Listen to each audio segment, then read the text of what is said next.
Alright guys, welcome to Microsoft Flight Simulator 2020. I'm sure if any of you are interested in this game, you either already own it, or you've already been watching all of the available content for it.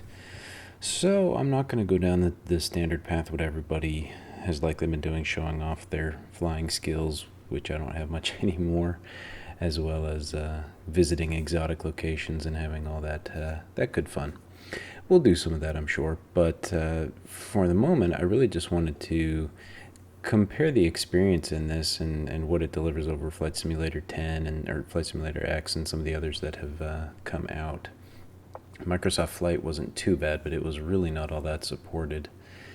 I first started playing flight sims in the late 80s. I think the first one was 1982. I didn't play the first one, and I don't think I played the second one. I don't recall.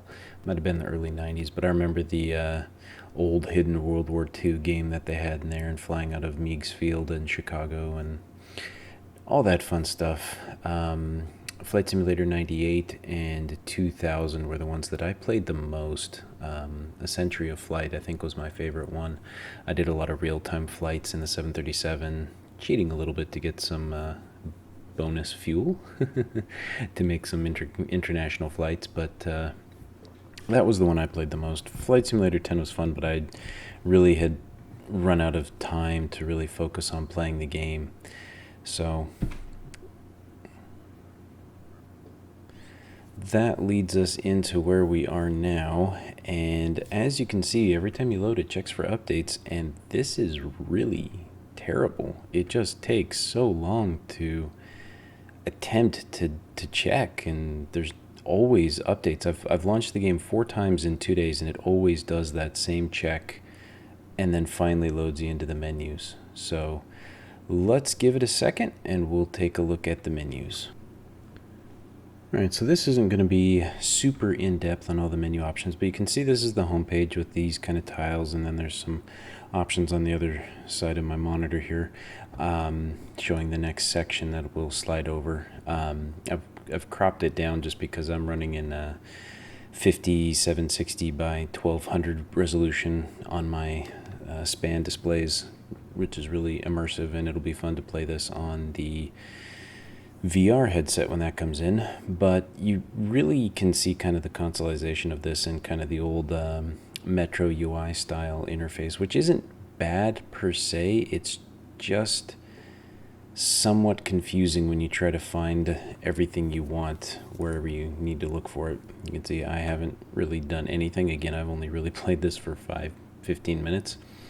All the tiles animate very Windows-esque.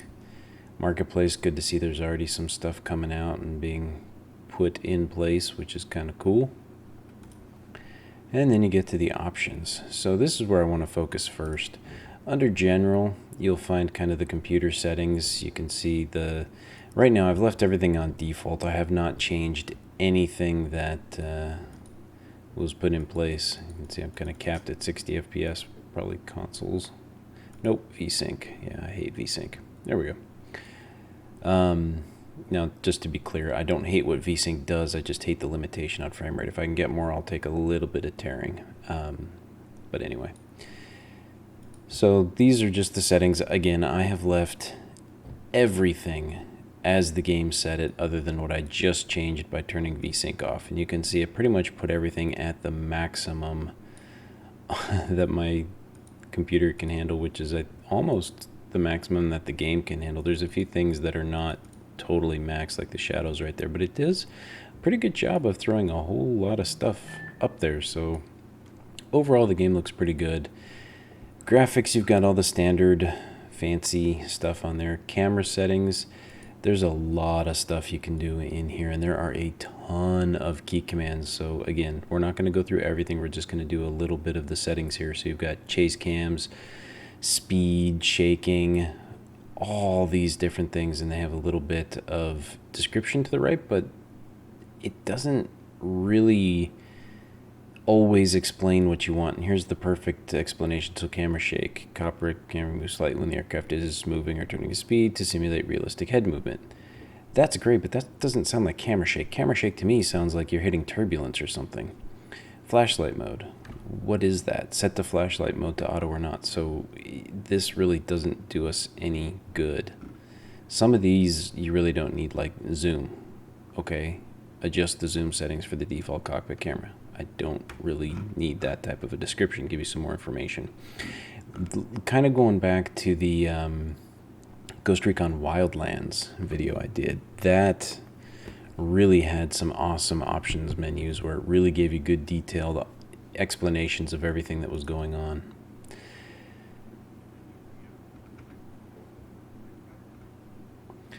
So audio, not too much. Again, I've left everything kind of up. Traffic, I typically would like to see real-time online traffic. You can set some options here, but the density, I'm not sure how much this is going to actually show or not. And you can have the nameplates on, which is nice, but I haven't done that yet. So again, I'm going to leave everything at default for the moment, and we'll really see kind of what goes on. You can see I haven't really done much of anything in here. Data is nice, especially if you have limited bandwidth or anything like that, but it's nice that they give you the options to shut all this off and just play offline without having to go and deal with everything online or pull everything down, or you can at least set the limitations of how you want to do it. So flight model, this is where you can get in here and really tweak what you're doing. So this is pretty nice. So modern, semi-realistic, crash, realism, all that stuff. Yes, whatever, switch it. Legacy is kind of the old stuff where you can change how everything is handled. And modern's where you can set it to the normal, and once again back to legacy. So I'm going to leave it on modern for the moment just to kind of keep it more realistic. These are kind of interesting. You can change the avatar. Really don't have a ton of options, but it's kind of neat that they give you some of these just to tweak who you are and who you appear as in the game. Models are for the most part fairly basic. They all kind of look similar. I don't remember how many there are, but they all look very similar. So, whatever. Anyway, I like that they give you those options. It's kind of cool. Text size, nothing much on there, and then developer stuff. So that kind of covers the basics of the general settings. You have a lot to play with in the graphics areas, and in a lot of what you're changing, it may not make a huge difference because of render distance and things that you're going to be able to see, or render scaling and the way things are going to go on the screen. Some of it's going to be limited by the data bandwidth as it tries to pull everything in, but if you're running into frame rate issues, this will probably be the best place, and we'll see what mine actually looks like once I get into the game. The flight I did last time, I did not have my FPS display up so I could see anything. I just kind of left it as general. So let's take a look at the next menu option once this applies. Alright, so moving from general into assistance, you can see you got a bit of options in drop down. Again, I wish there'd be a little more explanation on some of these, but it is kind of nice that they tell you what these things do to a degree. So do you want the engine fuel mixture automatically adjusted? If you're dealing with a propeller plane or an older bush plane where you really do have to tweak the richness of the fuel mixture to improve the flight characteristics and whether or not your engine's going to stall or actually run properly, that's a really awesome detail. But for most people, leaving that on is going to be kind of what they would like. But you can automate as much or as little as you want. So failure and damage, you can turn some of these things off. You can turn it off. Icing is visual only. So again, I've kind of got it set to kind of a playing thing, but you can go in here and do a lot of stuff. And it's going to take a lot of time to really kind of configure what you want out of this. So it's nice that they give you this basic kind of semi-realistic, semi-arcade style when you get into play. And then you can go in there and turn it off or on, depending on what you want to actually do. So it's pretty nice the way it all works.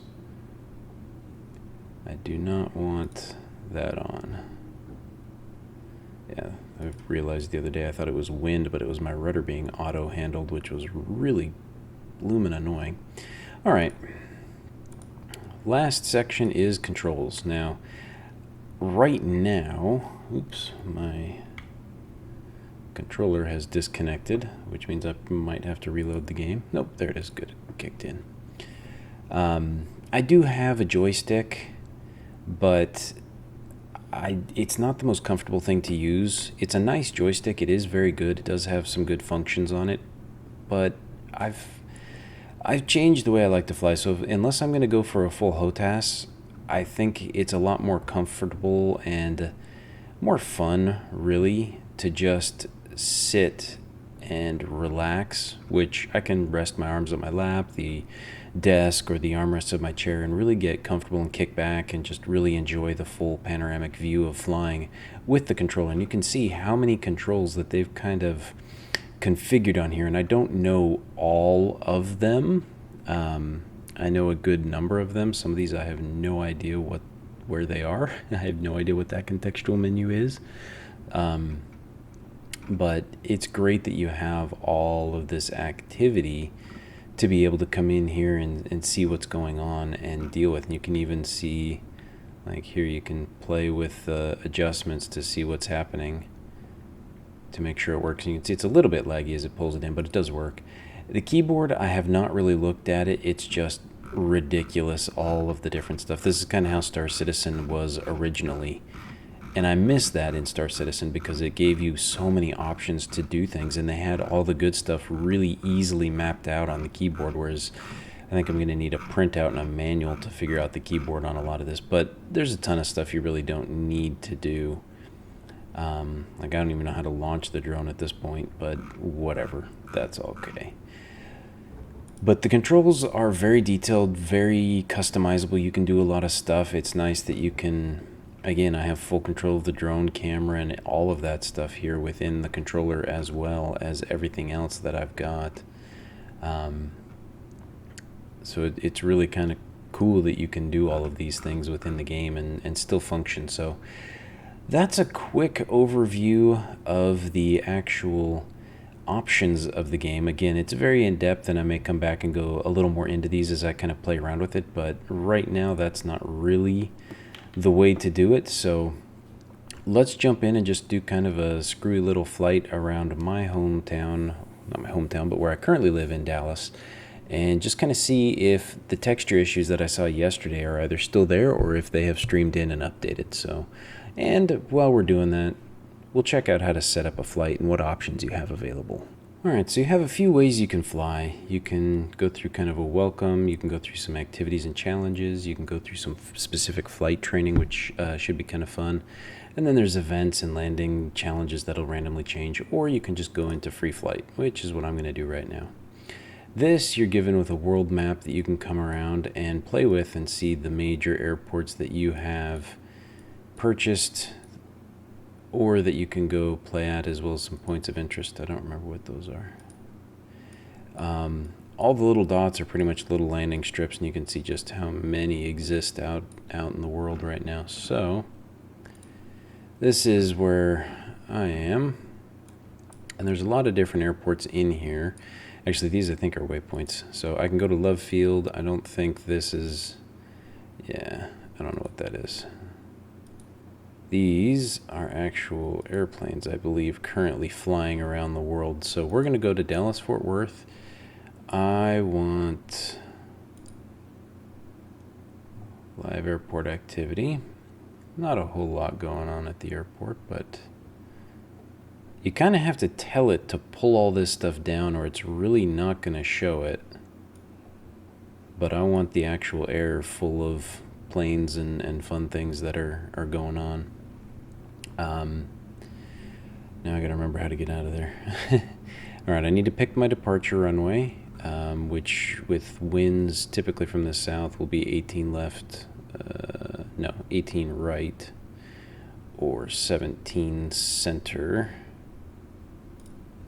We'll go to 17 center. See, as you click on it, it loads the airport. You can see all the aprons that are open. You can tell it exactly where you want to pop in.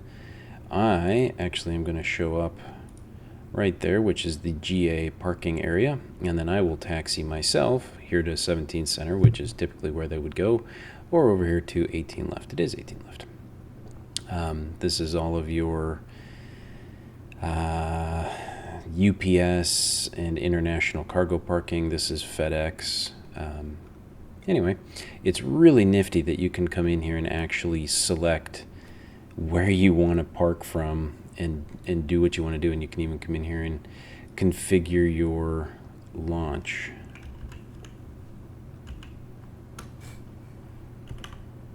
So there it is.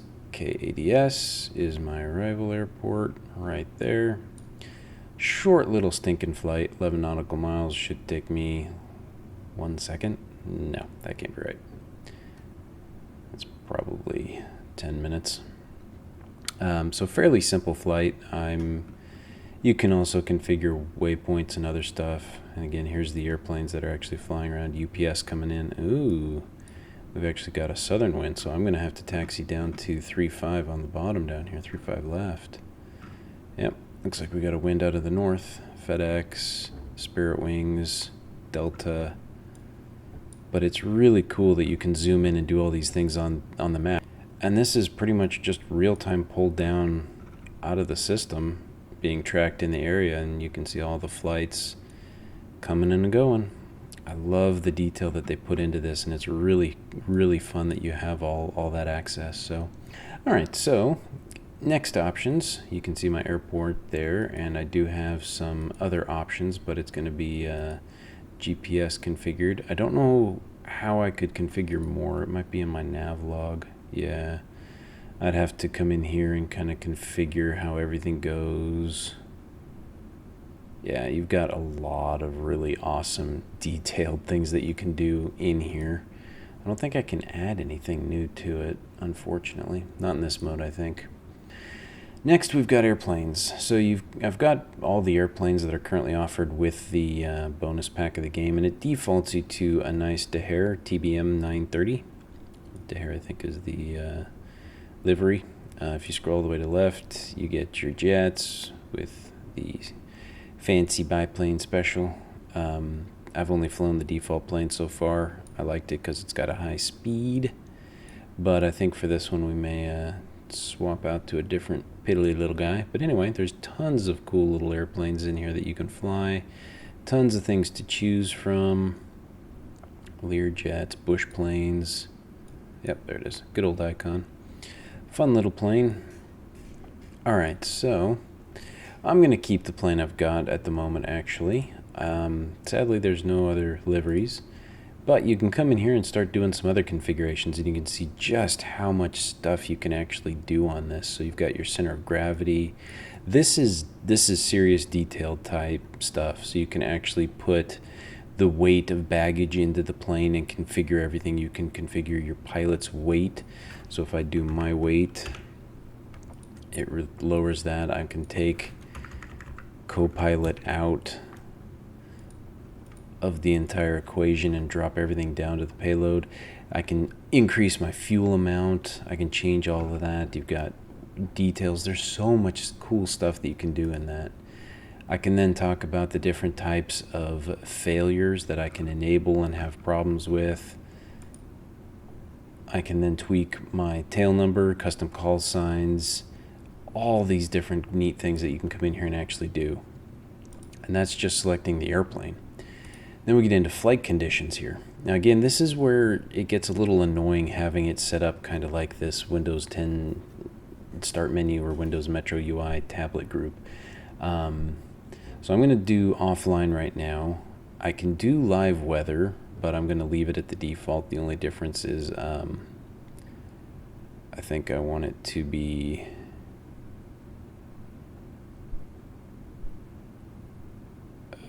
wow, UTC. That's funky because 12:52 would not be nighttime. Anyway, I'm going to do clear skies for the moment. But you can come in here and configure all sorts of different stuff, weather-wise, presets, clouds, overcast, all the fun stuff there. You can pull in the traffic again. I have live traffic selected. I'm using a preset, but you can also come in here and customize the weather, so you can move the cloud ceilings around. You can have a wind layer, and you can see the actual motion of the wind. You can change the direction, the speed of all of it, and you can just simply delete the wind if you don't want it, which is fantastic, because right now I don't really want to fly with wind. But you can do all these really cool things that change the way your plane handle and function depending on what you're actually doing. So once all of that is done, you can actually come down here and click on Fly. Live airport activity. Let's get all this stuff downloaded again. I guess I don't have anything going on right now. Must have been it downloading everything else. All right, well, let's fly. You can also come in here and check all the frequencies so that you can set everything up if you want to. I'm not here to do that type of a flight right now. I'm just here to screw around. Now, aspects of loading can take a while. The first time I loaded in, I think it took about 5 minutes to actually finish setting up the world, and that's a little disappointing considering the modern systems and hardware and RAM and everything that's going on. Once you select your airport, you think it would kind of start preloading some of that stuff into the background, or at least make it a little faster. I guess it's pulling a lot off, and I'm running this off of an SSD, so this can take a while, and that's a little disappointing. If you restart it again, it can take a while to get back into the game when you have to restart, and that can be disappointing and time consuming if you crash or have a problem. So this is real time. I'm not going to skip this. We'll see just how long it takes to get it to launch. And this is the same airport that I flew yesterday. I haven't gone anywhere else. You would think that when you crash or you have a problem, because everything's already preloaded in the RAM, it wouldn't have to redo it all. But I guess it resets everything, which seems a little odd depending on how they're doing it. So I hope they come up with a better way of doing this, because load times can be a bit of a problem. I think in my opinion, all they should really have to focus on loading is just the initial airport where you're spawning. Once you have got that, you have to go through some pre-flight, you have to get ready and taxi and then get prepped for takeoff. While that's happening, they can start streaming in the data in the background and loading the textures and the city around you as you start getting ready for takeoff and actually start your roll. So I think that would be a better way of minimizing these load times that just seem to take a while, because I could fly across the entire planet if I cheated and had unlimited fuel. I could just fly around the globe. So it shouldn't really be taking this long to load it, because a lot of it's going to get streamed in. That's the whole AI texture fantastic option of the game. So again, slightly disappointed on the load time. So now, DFW is not one of their fancy built-up areas. There's plenty of other cities that have done that, but it does pull in off of the mapping system, as everybody I'm sure knows, which means that, yes, you can find your house. I did fly over mine the other day. It was pretty cool. I didn't have a chance to land, but it was pretty neat flying around. The buildings aren't always 100% accurate or perfect, but it's really cool to be able to find your house out there and actually land near it or see it. So it was pretty cool that they had the community pool and all that stuff set up, and it was pretty nifty. Alright, so now we're in the game. You can see the kind of flyby area of DFW again, pulled in off of maps. These are kind of preload things. My frame rates, you can see it stuttering a little bit, but we're doing about 20 to 30 FPS overall. So ground crew, planes here. I probably should have started on the runway, because I hope I don't need to start up my engines, or I'm going to have some serious problems. Yeah, I don't know how to start my plane here. I should have started on the runway. Some of these things you don't actually have access to. Up here at the top are your quick button options, which is nice. So this one toggles your ATC, which all the electrical systems are off, so that doesn't work. You've got your cameras menu where you can kind of go back and forth. Control plus E. Great, thank you. I will need that. So I left the tooltips on for a reason. You've got your takeoff checklist, which will give you kind of everything inside inspection. There's all of these different items. So you can really make this pretty detailed, which is pretty cool. Again, at the moment, I'm not bothered with that. You have your basic controls, which it'll give you the pop-out menu for. You've got your AI guy, which you can say, hey, give me help with the checklist, manage radio comms, control my aircraft. You've got your fuel situation here where you can kind of tweak it in real time. Check your stats. You have your navigation log, which again kind of tells you what you expect to be doing and where you've gone, what your objectives are. Not much going on. Hey, fuel truck. You can load your, again, basic map and what you should be doing in these things, which is kind of neat. Oops, I just got that. You've got a pop out of your navigation map, VFR stuff, which is really handy. And you can pull up other details of it, zoom in, you can check your flights, where you're headed. Got your weather toggle, so if you want to tweak the weather, you can do so. I don't want the wind. Goodbye. And then finally you have your settings where you can kind of come in here to the panels and load all the different options and things that you've got. So that's pretty spiffy. It said Control E for my engine. You can see the props aligning. Plane booting up. That is pretty dang cool.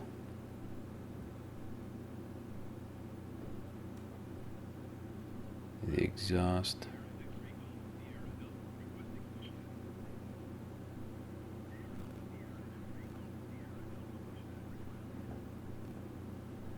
So that was him handling my tower controls automatically. I'm over here in this parking spot. Tug's gonna come give me a push, though I'm not sure I would be doing a push with my engine running. I think that's a little unrealistic for this type of a plane. Yeah, I'm gonna cut your wheels off here. And the wheels don't rotate. That's kind of disappointing. So they cut some corners on a few things. Let's take my parking brake off.